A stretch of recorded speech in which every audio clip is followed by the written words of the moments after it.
Chairman হয়েছি, যার হাতে আমি মনোনয়ন নিয়ে আমি শ্রীবর্তী সরকারি কলেজ ছাত্র সংসদের আমি ক্রীড়া সম্পাদক নির্বাচিত হয়েছি। সেই প্রিয় ছাত্র নেতা সেদিন আমাকে মনোনয়ন দিয়েছিলেন, তার হাত ধরে আমার পথ চলা শুরু। আজকে আমার প্রিয় নেতা উনি এখানে অনেক গুরুত্বপূর্ণ বক্তব্য দিয়েছেন। আমার প্রিয় ইউনিয়নবাসী আমার অনেক বক্তব্য শুনেছেন। বক্তৃতা আজকে আমি দিব না, আমি শুধু আজকে এই সুখের মাস উপলক্ষে দু একটি কথা বলবো। আজকে জাতীয় শোক দিবস উপলক্ষে আজকের এই আলোচনা সভার সম্মানিত যিনি সভাপতি, আপনাদের এই মাটির প্রিয় সন্তান বন্ধু সাবেক সাধারণ সম্পাদক এনএম বদরুজ্জামান সবুজ এবং আমার প্রয়াত বাবার সাথে আমার শ্রদ্ধেয় বীর মুক্তিযোদ্ধাবৃন্দ, এলাকার গণ্যমান্য ব্যক্তিবর্গ, রাজনৈতিক দলের নেতৃবৃন্দ এবং বিভিন্ন ইউনিয়ন থেকে যারা আমার প্রিয় শুভাকাঙ্ক্ষী শুভানুদ্দী তারা আসসালামু আলাইকুম।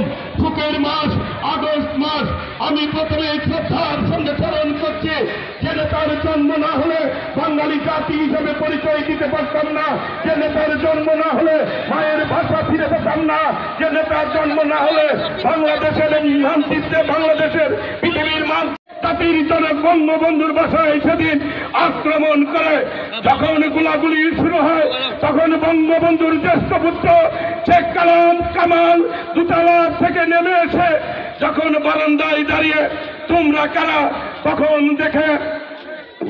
উনি আমাদের সেনাবাহিনীর প্রধান ছিলেন এমএজি উসমানীর সঙ্গে শেখ কামাল ছিলেন এডিসি হিসাবে, বীর মুক্তিযোদ্ধা ছিলেন তার সহযোদ্ধা মেজর। উনি গুরুত্বপূর্ণ বক্তব্য দিয়ে গেছেন। সময় থাকতে ইতিহাসের অনেক কথা ছিল আপনাদেরকে শোনাবো, যে ঘটনাগুলো শুনলে কেউ চোখের পানি ধরে রাখতে পারবেন না।